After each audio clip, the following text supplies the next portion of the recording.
तो जब तक तोड़ेंगे नहीं तब तक छोड़ेंगे नहीं। जी हाँ बच्चों, बायोलॉजी का पास कराने की जिम्मेदारी जब मैंने आपसे ले लिया है तो उस जिम्मेदारी को पूर्ण करना मेरा कर्तव्य है।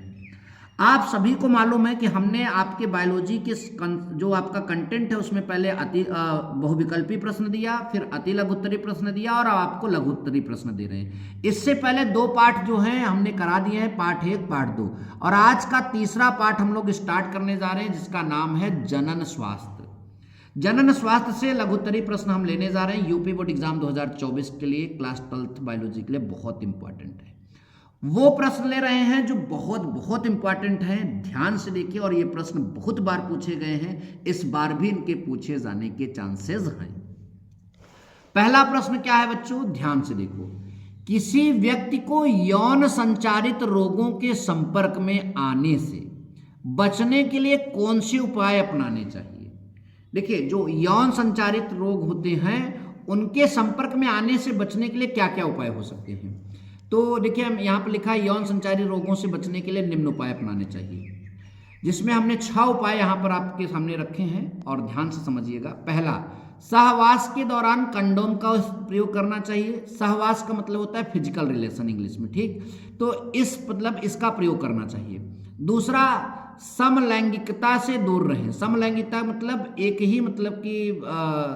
एक ही लिंग के लोगों के साथ जो फिजिकल रिलेशन होता है उससे दूर रहें, ये ध्यान दीजिए। अगला है, परगामी व्यक्ति से यौन संबंध ना बनाएं, यानी फिजिकल रिलेशन परगामी व्यक्ति मतलब जो अलग अलग स्थानों पर आवागमन करता है उससे रिलेशन नहीं बनाना चाहिए। नंबर नेक्स्ट, वेश्यावृत्ति से दूर रहें। नंबर नेक्स्ट, किसी भी प्रकार की यौन समस्या होने पर कुशल चिकित्सक से सलाह लें। किसी भी प्रकार का यौन समस्या अगर होता है तो कुशल चिकित्सक से सलाह लें, यानी एक अच्छे डॉक्टर से सलाह लीजिए। अनजान व्यक्ति से यौन संबंध ना बनाएं, ठीक। अगर ये सारी चीजें अगर कोई व्यक्ति अपनाता है तो निश्चित तौर पर यौन संचारित रोग से वह बच सकता है। तो बहुत सरल है, आप इसको याद कर सकते हैं। नंबर नेक्स्ट है, जनसंख्या विस्फोट क्या है और जनसंख्या विस्फोट का कारण लिखना है। तो भैया, जनसंख्या बढ़ना ही जनसंख्या विस्फोट है। लिखा है, विश्व की आबादी 2 व्यक्ति प्रति सेकंड या 2 लाख व्यक्ति प्रतिदिन या 60 लाख व्यक्ति प्रति माह या 7 करोड़ व्यक्ति जो है 7 करोड़ प्रति वर्ष की दर से बढ़ रही है। यानी जो पूरे विश्व की आबादी है उसमें हर सेकंड में दो लोग बढ़ रहे हैं, 2 लोग जन्म ले रहे हैं, या हर दिन 2 लाख लोग बढ़ रहे हैं, या हर माह 60 लाख लोग बढ़ रहे हैं, या हर साल 7 करोड़ लोग जो है बढ़ रहे हैं। और आबादी की तीव्र गति की वृद्धि को जो है हम क्या बोलते हैं, जनसंख्या विस्फोट। क्या बोलते हैं, जनसंख्या विस्फोट। आई होप की बात समझ में आया। अच्छा, जनसंख्या विस्फोट के कारण क्या हैं, जनसंख्या वृद्धि के कारण क्या हैं? देखो, बहुत ध्यान से चीजों को ध्यान से समझिए। पहला, स्वास्थ्य सुविधाओं के कारण शिशु मृत्यु दर एवं मातृ मृत्यु दर में कमी आई है।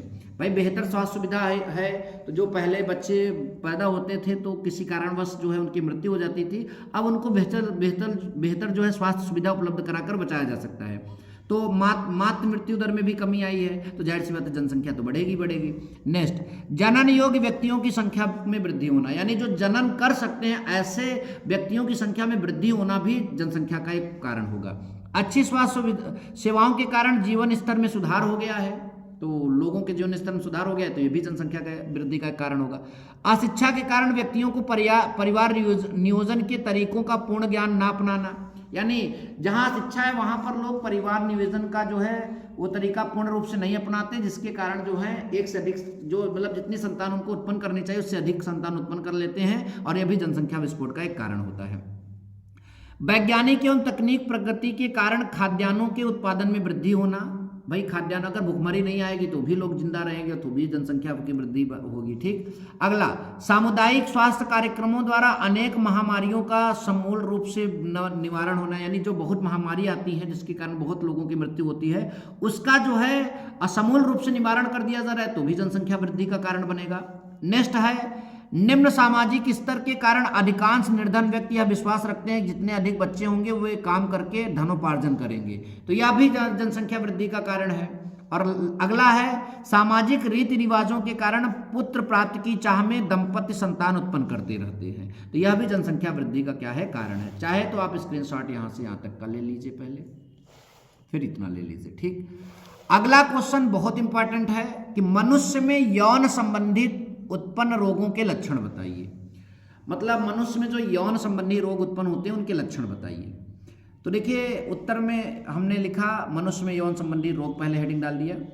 तो इन्हें लैंगिक संचारित रोग यानी सेक्सुअल ट्रांसमिटेड डाइजीसेस बोलते हैं, STD, ठीक, सेक्सुअल ट्रांसमिटेड डाइजीसेस बोलते हैं, इन्हें लैंगिक संचारित रोग कहते हैं। ये लैंगिक संसर्ग से या प्रजनन मार्ग से जो है संचारित होते हैं। तो ये प्रजनन मार्ग से या लैंगिक संसर्ग से जो है संचारित होते हैं, ध्यान दीजिएगा, ठीक। और ये निम्नलिखित प्रकार के हैं। तो कई रोग हैं जिन यहाँ पर हम तकरीबन आपको 4 रोगों के बारे में बताएंगे और ये बहुत इंपॉर्टेंट, कभी कभी किसी एक पर्टिकुलर रोग से भी आपको क्वेश्चन दे सकता है। तो पहला आपका रोग है क्लेमाइडियोसिस जो है यह एक यौन संबंधी रोग है। लिखा है यह सर्वाधिक रूप से पाया जाने वाला जीवाणु जनित STD है, यानी यौन संचारित रोग है।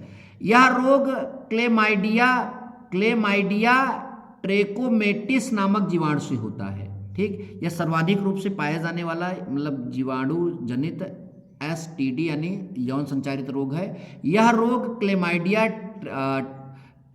ट्रेकोमेटिस नामक जीवाणु से क्या होता है, यह रोग उत्पन्न होता है। लक्षण की बात करें, क्या इसमें लक्षण आता है।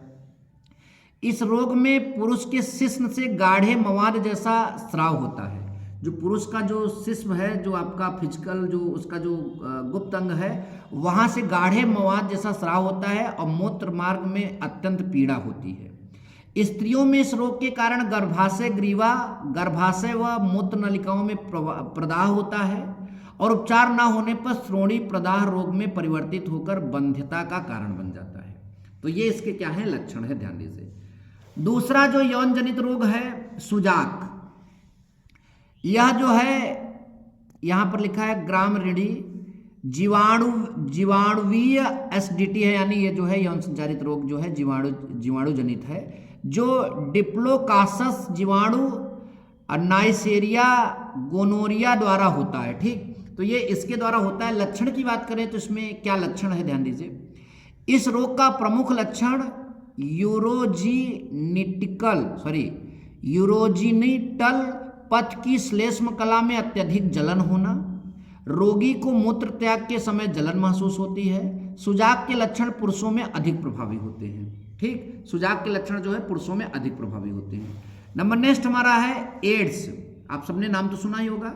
यह एक विषाणु जनित रोग है, ये जीवाणु जनित नहीं है, ये विषाणु जनित रोग है, जो रेट्रोवायरस या HIV अथवा लिम्फोट्रॉपिक विषाणु टाइप 3 या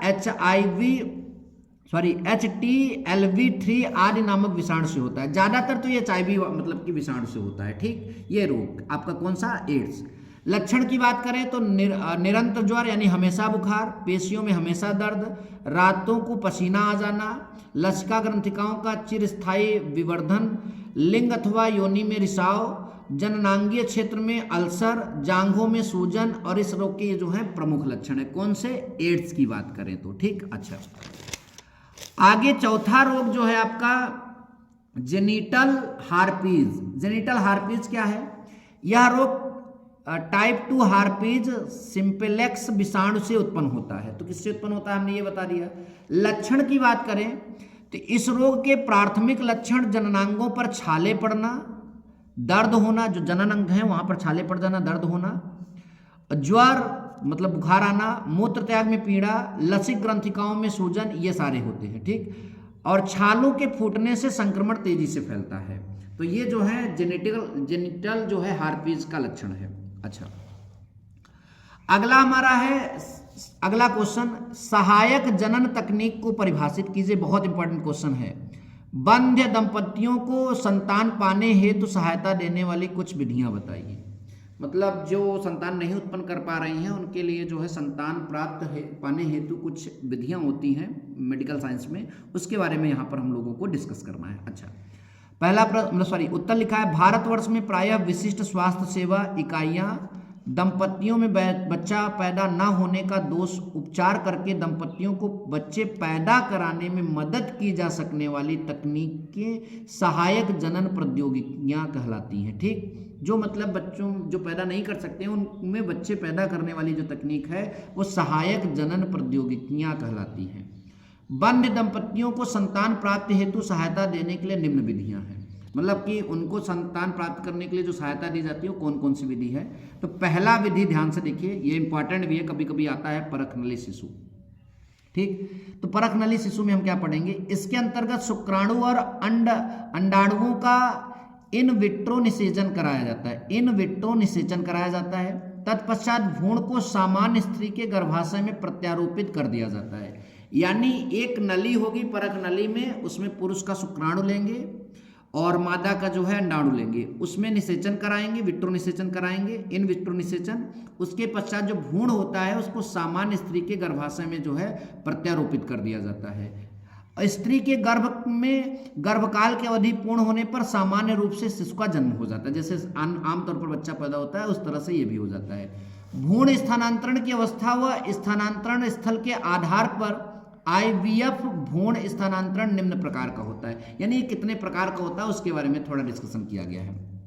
पहला, युग्मनज का अंतः फैलोपियन स्थानांतरण। इसमें क्या होता है, इसके अंतर्गत भ्रूण अथवा युग्मनज जो होता है उसको 8 ब्लाटोमियर अवस्था पर स्त्री के फैलोपियन नलिका में स्थानांतरित किया जाता है। स्त्री की कौन से नलिका में, फैलोपियन नलिका में जो है उसको स्थानांतरित किया जाता है। तो ये पहला जो है भ्रूण स्थानांतरण प्रक्रिया हो गई। दूसरी की बात करें तो अंतः गर्भाशयी स्थानांतरण होता है। इस विधि में भ्रूण 8 ब्लास्टोमियर से अधिक प्रायः 32 कोष की अवस्था जो होती है उसकी वाले भ्रूण को स्त्री के गर्भाशय में स्थानांतरित किया जाता है। तो इसमें गर्भाशय में स्थानांतरित किया जाता है और उसमें जो है फैलोपियन नलिका में स्थापित किया जाता है। ठीक, अच्छा, तो हमारा ये तो आपका हो गया कि मतलब कि सहायक विधियों में बात करें तो परख नली शिशु में पूरा पॉइंट हो गया। दूसरा पॉइंट हमारा है युग्मन अंतः फैलोपियन स्थानांतरण। इस विधि का प्रयोग उन महिलाओं पर किया जाता है जो लंबे समय से बंध हैं। इसके अंतर्गत लेप्रोस्कोप की सहायता से फैलोपियन नलिका के एपुला में शुक्राणु और अंडाणुओं का निषेचन कराया जाता है। जो एपुला होता है उसमें शुक्राणु और अंडाणुओं का क्या कराया जाता है, निषेचन कराया जाता है। नंबर नेक्स्ट है अंतः कोशिका द्रव्यीय शुक्राणु वेधन। अंतः कोशिका द्रव्यीय शुक्राणु वेधन, इसके अंतर्गत क्या करते हैं, शुक्राणुओं की प्रयोगशाला में संबंधित माध्यम में रखकर प्रत्यक्ष में ही भेद कर दिया जाता है। तत्पश्चात भ्रूण या युग्मनज को स्त्री के गर्भाशय में स्थापित कर दिया जाता है। यानी लैब में उसको मतलब कि वो बनाएंगे उसको, उसके बाद जो है भ्रूण या युग्मनज को जो है स्त्री के गर्भाशय में ट्रांसफर कर देते हैं। और नेक्स्ट है आपका कृत्रिम गर्भाधान। इसका प्रयोग उन पुरुषों पर किया जाता है जिनमें शुक्राणुओं की कमी होती है। इस विधि में पुरुष के वीर्य को एकत्रित करके स्त्री की योनि में स्थापित कर दिया जाता है। इसके अतिरिक्त निसंतान दंपति अनाथ आश्रयहीन बच्चों को कानूनी रूप से गोद भी ले सकते हैं। ठीक, इस तरह से एक दंपति जो है वो मतलब कि पुत्र या पुत्री प्राप्त कर सकता है। आई होप कि आपको वीडियो पसंद आए। वीडियो पसंद आए तो लाइक और शेयर जरूर करिएगा। मिलेंगे नेक्स्ट वीडियो में। Thank you so much. जय हिंद, वंदे मातरम।